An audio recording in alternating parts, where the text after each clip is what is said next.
Il y a eu une réforme du diagnostic de performance énergétique assez importante qui est intervenue en 2021 et qui a apporté quelques modifications dont certaines sont très connues du grand public, comme par exemple l'interdiction à la location des passoires énergétiques. Parmi d'autres nouveautés un peu moins connues, il y en a une qui concerne les DPE d'immeubles. Donc c'est une méthode qui permet de réaliser un diagnostic de performance énergétique d'un immeuble complet et ensuite d'extrapoler ce DPE à l'ensemble des logements qui composent l'immeuble. Donc évidemment, c'est une méthode qui ne peut fonctionner que dans le cas d'immeubles très homogènes, avec par exemple un chauffage central qui va alimenter tous les logements et les mêmes fenêtres dans tous les appartements.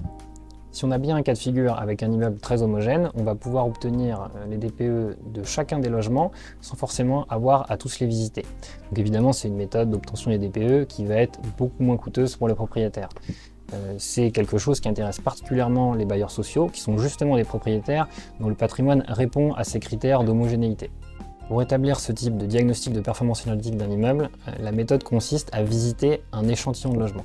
Donc la taille de l'échantillon va évidemment dépendre de la taille de l'immeuble, mais en pratique on aura toujours un logement au premier niveau, un logement dans un niveau intermédiaire et un logement au dernier niveau.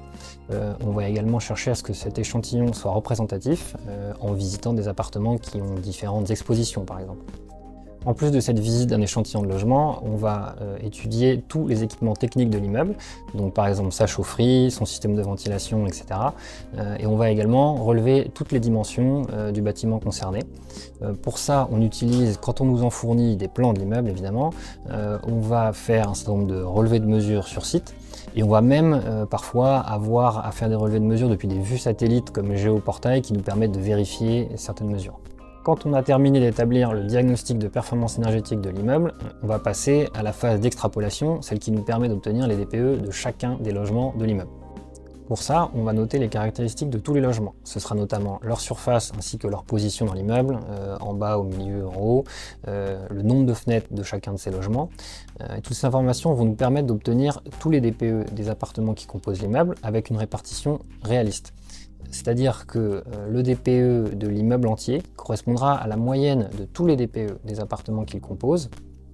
Et évidemment, les appartements auront des résultats différents en fonction qu'ils se situent au rez-de-chaussée ou en dernier étage, avec un résultat un peu moins favorable, ou en étage intermédiaire, où évidemment le résultat du DPE sera un peu meilleur. Ces diagnostics de performance énergétique d'immeuble ont un intérêt économique évident puisqu'ils permettent d'obtenir les DPE de tous les appartements d'un immeuble à un prix raisonnable.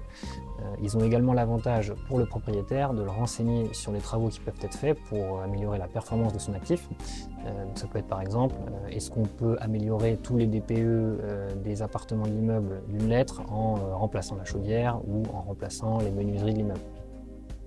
De notre côté, on commence à avoir une très bonne expérience de ces DPE d'immeubles, puisque dès début 2022, on a commencé à intervenir sur ce genre de projet auprès de bailleurs sociaux.